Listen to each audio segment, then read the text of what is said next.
Hello bro, அவர் brother start the work from home after the vacation. யாரை சொல்கிறேன்னு தெரியலையா? நம்முடைய தளபதி விஜய் தான். நம்மலாம் ஆஃபீஸ்லேருந்து வெக்கேஷன் போயிட்டு திருப்பி வந்தோம்னா ஏகப்பட்ட பெண்டிங் ஒர்க்ஸ் இருக்கும். எல்லா ஒர்க்கையும் கம்ப்ளீட் பண்ண நோட்டிஃபிகேஷன் எல்லாத்துக்கும் போயிட்டு இருக்கோம்ல. அதுபோல் கரூர் சம்பவத்தில் பாதிக்கப்பட்ட மக்களை சந்தித்த பிறகு ஒரே அறிக்கை மேலே அறிக்கையாக விட்டுட்டு இருக்காப்புல. திமுக அது செஞ்சுட்டு, திமுக இது செஞ்சுட்டு, திமுகவை அகற்றுவோம் அப்படின்னு சொல்லிட்டு வந்துக்கிட்டே இருக்குது. அண்ணா வேணாண்ணா, உனக்கும் அரசியலுக்கும் சம்மந்தமே இல்லைண்ணா, விட்டுருண்ணா. இந்த உலகத்திலேயே 1.5 மாதம் கட்சிக்கு லீவ் விட்ட ஒரே ஆள் நீங்கள் தான். இந்த இடப்பட்ட 1.5 மாதத்தில் எவ்வளோ சம்பவம் நடந்துச்சு, அதுக்கெல்லாம் அறிக்கை இல்லை.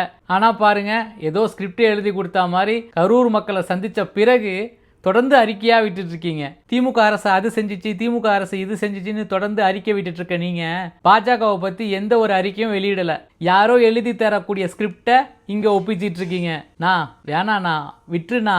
உங்கள் சர்க்கார் படத்தை ஓட விடாமல் உங்கள் ரசிகர்களை ஓட விட்டு அடித்து பேனரை கிழிச்சது அதிமுக. உங்கள் தலைவா படம் டைம் டு லீடு, அந்த படத்தை ஓட விடாமல் தடுத்து நிறுத்தினது அதிமுக.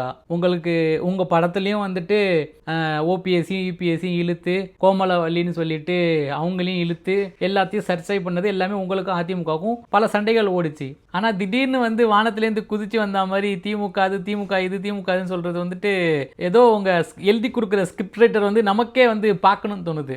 எல்லாத்தையும் விடுங்கண்ணா. இடப்பட்ட இந்த 1.5 மாதம் கேப்பு, அதாவது உங்கள் கட்சிக்கு 1.5 மாதம் லீவ் விட்டுருந்தீங்கல்ல, அந்த 1.5 மாதம் கேப்பில் பல்வேறு விஷயங்கள் நடந்துச்சு. எதுக்குமே நீங்கள் அறிக்கை விடலை. அதை கூட நம்ம ஏற்றுக்கலான்னு வச்சிங்க.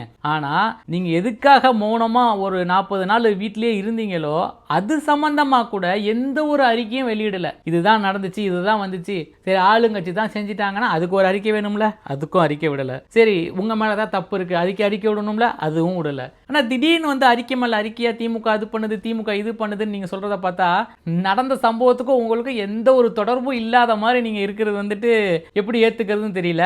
மாப்பிள்ளை இவர் தான், இவர் போட்டிருக்க ட்ரெஸ்ஸுக்கும் எனக்கும் சம்மந்தம் இல்லை அப்படிங்கிற மாதிரி இருக்கீங்க.